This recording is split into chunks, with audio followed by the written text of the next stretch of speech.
Hi everybody, it's Christina Quick, the Tarot Biz Mentor here from the Profitable Psychic Business Academy. Welcome to today's video. We are going to be continuing on in our discussions about soulmates and twin flames.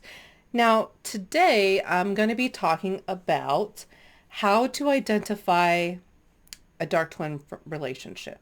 So in the last video, I talked in depth about false twins and dark twins and kind of how they're a little bit different, and about how dark twins utilize certain tactics, manipulation tactics, in order to control and create chaotic energy within the empath's energetic field so that they can consume that energy, right?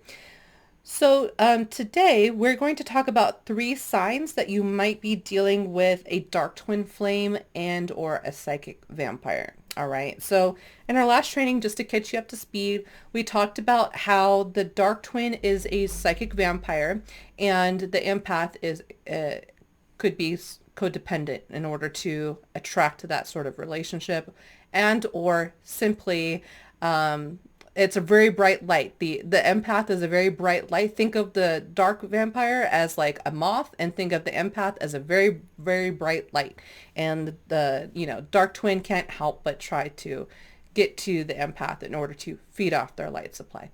So what happens in a relationship with a dark twin, and let me be completely clear about this, a dark twin is not a twin flame. It is a psychic vampire masquerading as a twin flame. So it might be misleading to classify them as a dark twin. They are, in essence, a psychic vampire. Okay.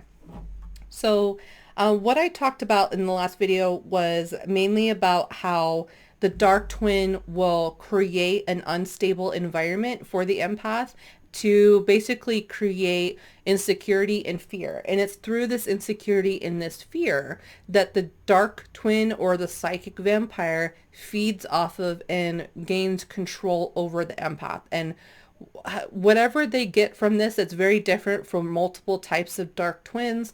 Many dark twins get many different things out of it, but this type of relationship. But that being said, it's mostly about dominance and submission, and it's mostly about having control over the empath, right? When the dark twin or the psychic vampire feels in control over the relationship, they get an ego boost from that. And that's what we call narcissistic supply. It makes them feel like they're, the king or the queen of the world at your expense.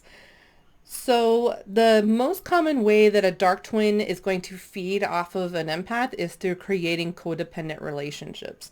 And they do this through manipulation tactics, but they also do this through psychic and occult ways as well. So the very first sign we have is dark twin sign number 1. Coincidences and synchronicities are just a little too convenient. Okay. So as psychic people, we are psychic symbol seekers, right? I've talked about this in my videos that I've talked about psychic abilities. And so what psychics do is they look for signs and they look for symbols in order to validate or verify something that's going on in their lives, right? We also communicate with the universe or source or God, whatever you look at it as, through symbols. And that's how we generally communicate, right? Especially also with people that have passed on. For example, you might see a butterfly or a cardinal bird if someone from the other side is trying to contact you, or you might experience a situation at a specific time that has some sort of numerical sequence that's of importance to you. Okay. Now, the dark twin is educated in these sort of things, and they will utilize this to their advantage. So real psychic symbols are diverse. So I'll give you an example. So with me and my twin flame, we have specific numbers, and most twin flames are going to have specific numbers that are attached to their relationship that show up in many ways. So his number is 4, my number is 8. He's a life path 4, I'm a life path 8.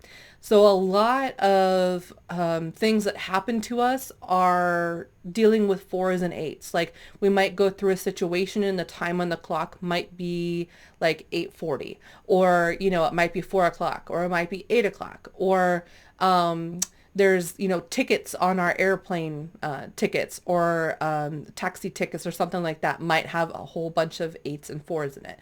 Like there's a lot of situations where those numbers kind of pop up, and they pop up sort of in these random ways. So the reason I know that that's valid and that those are real psychic symbols, because they're coming from a diverse multitude environment of different ways that that sign is present. And it's coming from outside of us. Me and him are not generating those 4s and 8s within each other. Like, for example, a dark flame might see that, you know, you might say to a dark flame that your number is 6, and he might take that and text you at 6, or at times that end in 6. And he might do that in a manipulative way, or she, the dark twin, might do that in a way in order to manipulate the empath into thinking that these are signs, right? But how you can tell what is a real sign versus a manipulative sign is that the real signs are going to come from places outside of your relationship, right? So if the signs that you're getting consistently are coming from that person in question, and only that person in question, then you might want to question it. It seems to me like it might be too good to be true, right? So psychic symbols will repeat, and they will there will be synchronicities, but if you're not having those psychic symbols and those signs coming to you from third-party experiences outside of your relationship, and they are only coming from the other person in question, you might want to question that.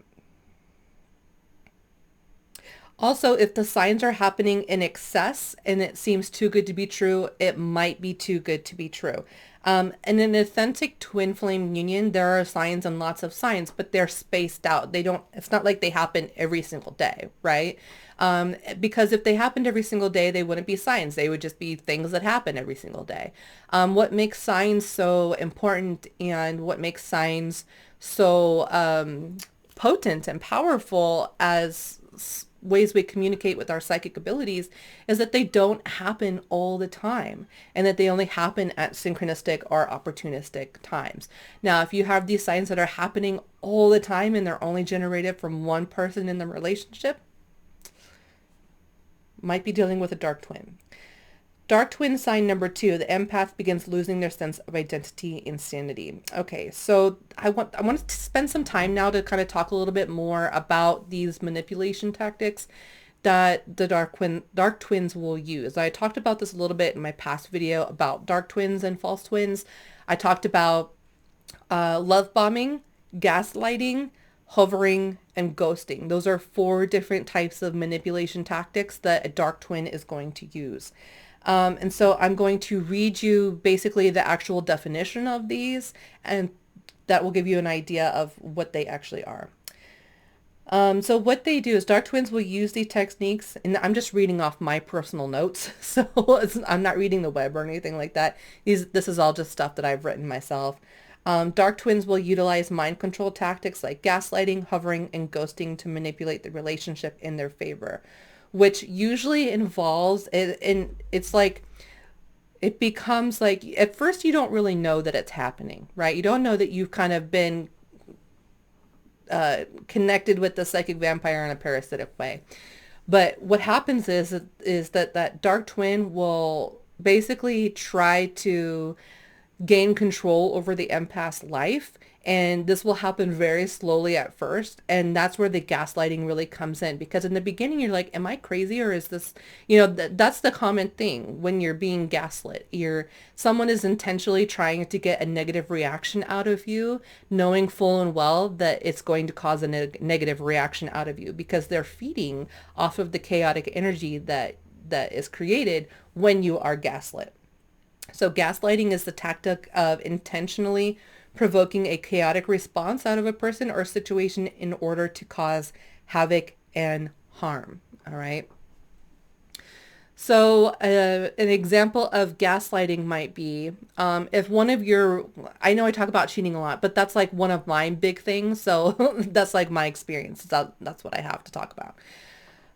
But cheating is a really big trigger for me because my dad cheated on my mom a lot, and I grew up around adults that cheated on each other a lot. And my first instances really in this world were like nobody is loyal to one another. And so one of my big parts of my contract was that I wanted a monogamous, loyal relationship. And so if I was in a relationship with a dark twin, this dark twin might bring up situations where their best friend is cheating on their girlfriend and they don't know if they should tell the girlfriend or not. And they would bring up this relationship knowing full and well that my or your wound is infidelity. And they do that in order to create a chaotic, stressful, traumatic response to gain control over the relationship. Okay. So that's one way. Other ways are like if they do something and then you call them out on it and they're like, oh, I didn't do that. Or they say something and you call them out on it and they're like, I didn't say that. Or you're taking it the wrong way type of situation. Okay. It can be very aggressive. It can be very subtle. Hovering and ghosting is the hot and cold tactic of impressing and then withholding one's presence in a relationship to cause anxiety. Okay. So what happens is in a dark twin relationship, basically the empath is going to start losing their sense of identity because they're creating, the dark twin is creating this codependent relationship with the empath. And part of being in a codependent relationship is basically the removal of all of your individual hopes, dreams, goals, and ambitions. They now become merged into this other person. So it's kind of like a perversion of the twin flame contract in a way where there is no contract, there is no compromise. It is either my way or the highway, or it doesn't happen, right? Or there's manipulation going on. And so in a parasitic psychic vampire and empath relationship, the empath will begin losing access to their own individuality as the relationship progresses. And this is also just a ploy by the dark twin to create codependency and confusion.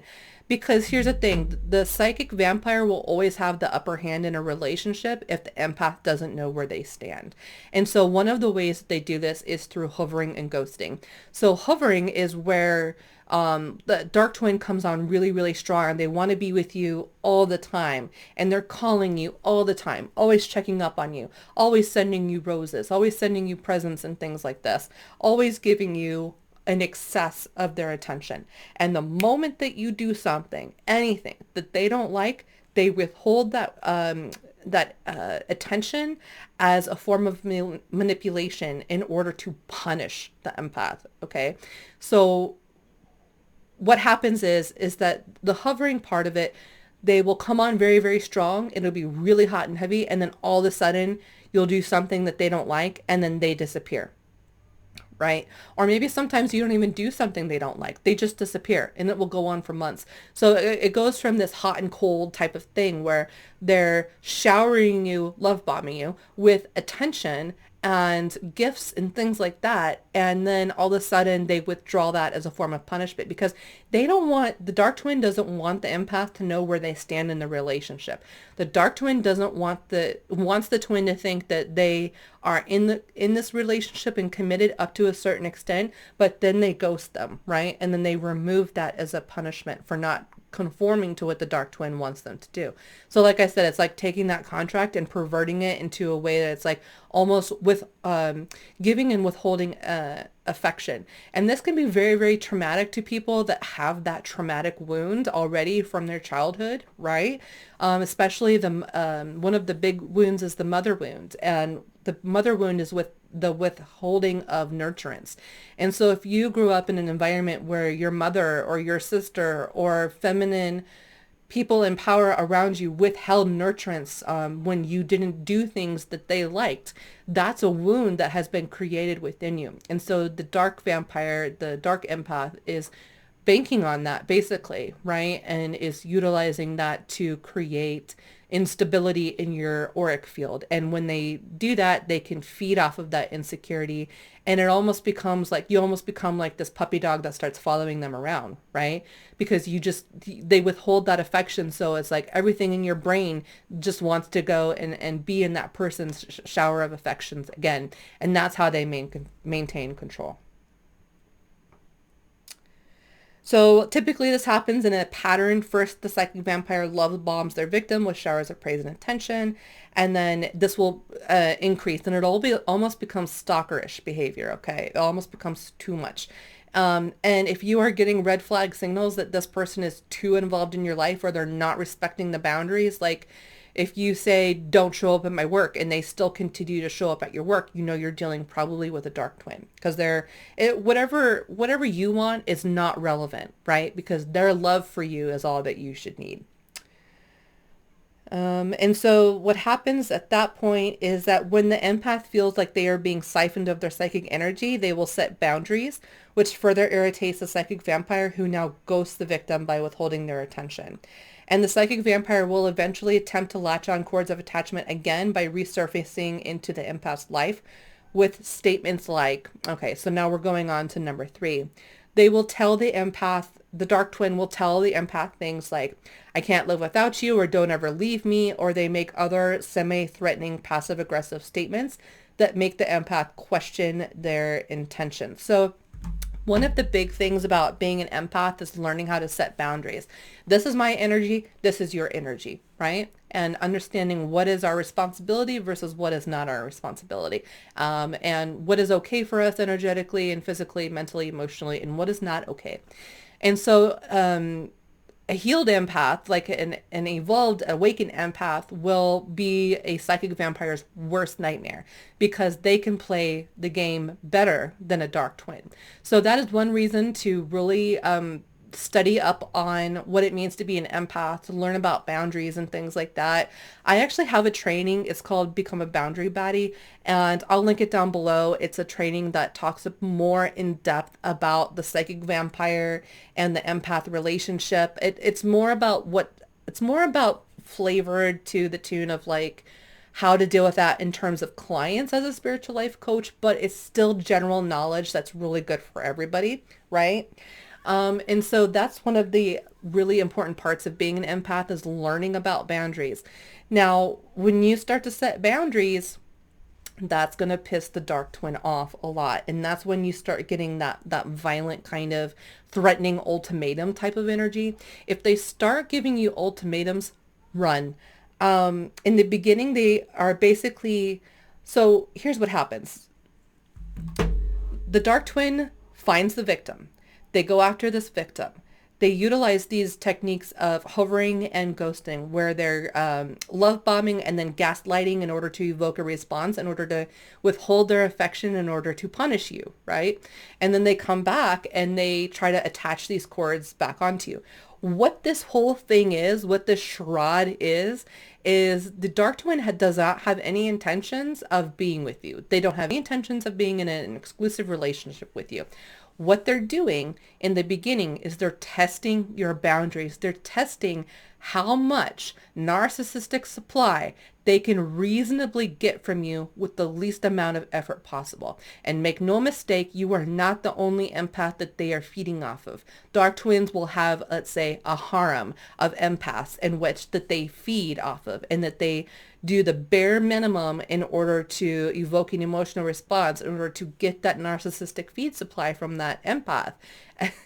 And then they basically, through boundary setting, the empath is teaching them how much psychic energy they are willing to siphon off in this relationship. That's why it's so important that, it should be alarming, the increasing amount of abuse that kind of happens during these stages. Hopefully you can recognize, when I think the most telling manipulation tactic is the hovering and ghosting. If your person goes MIA for an extended period of time, you're dealing with the dark twin flame. There's nothing, you can't say anything about that to justify that. If that person is texting you 10 times a day for months, and then all of a sudden you're lucky if you get it one text a week, and you're lucky if it's more than a couple words. It's a dark twin. You're dealing with the dark twin. There is no, unless this person's like, going on tour in the army or something, or, something like that, where it reasonably, but also be careful of that, because sometimes dark twins will tell you things like that simply aren't true as well. So do your investigative research. Seriously, if you are thinking that you're dealing with a dark twin, pay attention to this video, please, please. And it's also common for the psychic vampire to come back to the empath with statements like, I've changed, or I'm going to make this relationship a priority, or I can't live without you. Those are very manipulative statements. And at this point, the empath can basically decide to give this person another chance or not. If this person is ghosting you repeatedly, let's say you've been through the hovering and ghosting phase, you've talked about it, they've come back around. If they ghost you again, get rid of them. They have not learned their lesson. A lot of what it's very difficult to be on this journey, because a lot of it is what you are willing to put up with, and being able to be strong enough to put those consequences out for people that don't respect your time and energy, right? Now, something that I do want to talk about briefly is that not all darkness around a twin flame relationship means that there is a dark twin thing going on, okay? Sometimes there is darkness in a real authentic twin flame relationship. The idea is that here's how you can really tell. So we all come with trauma, we all come with baggage, we all come with ways that we are sabotaging ourselves in this relationship. That's a given. It's very rare you're going to walk into a twin flame relationship and everything's going to be rainbows and unicorns and butterflies and the sun shining all the time, right? That's just not reality. We are people that are dealing with trauma. We're dealing with things. So how you can basically tell is if your dark twin if the twin in question is utilizing these techniques and is not getting better, their relationship is not getting better, if you consistently are more and more and more like confused about where you stand in the relationship, where the relationship is going, what this person's intentions towards you really, really are. If this person is blaming other people for the lack of relationship, then you know that you're dealing with a dark twin. If you're dealing with situations where there's a negative situation that happens, they ghost you, right? And you tell them, hey, I don't appreciate that. That's not going to fly. And they are actually sorry, and then they make steps and they make actions in order to correct that behavior, then you're dealing with just the simple traumatic part, dealing with the trauma part of being in a twin flame union. So I say this because I don't want anybody to think that there isn't darkness within there, or that there aren't dark twin tactics that are used in twin flame relationships. That it doesn't mean that it can't lead to a good place, if you understand what I'm saying. If the dark twin has dark tendencies, as we all do, we all have dark tendencies, and the reality is that we're actually all psychic vampires. So there's this idea of consensual psychic energy exchange, and that's what a twin flame relationship is. It is a consensual psychic energy exchange, right?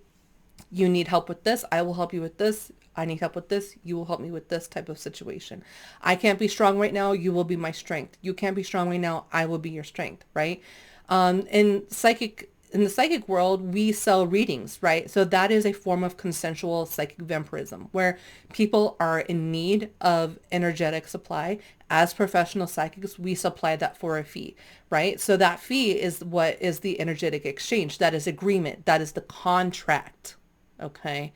And so what that money does is it buys you things that you need to survive. It buys you air conditioner, it buys you food, it buys you a roof over your head, it buys you a payment to your car so that you can get around and do things that you need to do. And so psychic vampirism is something that we all do. We all do that. But with the empaths, we're more aware of the negative attributes of that, and we're very, very aware of becoming psychic vampires. We don't want to become psychic vampires because chances are we have dealt with psychic vampires before in our own past. And so I don't want anybody to be misled to think that there is no psychic vampirism. In a true, authentic twin flame relationship, there is. The key difference is that it's not one-sided and it's not parasitic. If the psychic vampirism becomes one-sided, it becomes parasitic, where you are feeling drained and you're feeling drained by this relationship, then you know that it's parasitic and that it's a problem. Okay. So I hope you enjoyed this video. And by the way, check out, I do have some sales going on. Check out the comment section below and check out the description box of this video. There are going to be some trainings that are going to be really helpful for you. I highly recommend taking that Boundary Baddie it's like a 5-day workshop. I think there's like 3 or 4 hours of content in it, and there's workbooks and things like that. So take that, because I think that will really help you understand more about the psychic vampire and the empath relationship and how that kind of works. And if you are a professional psychic, which most of you are who are, watching this, then you're going to find it be really helpful for you to learn how to avoid psychic vampire clients as well. So I will see you in the next video. Bye.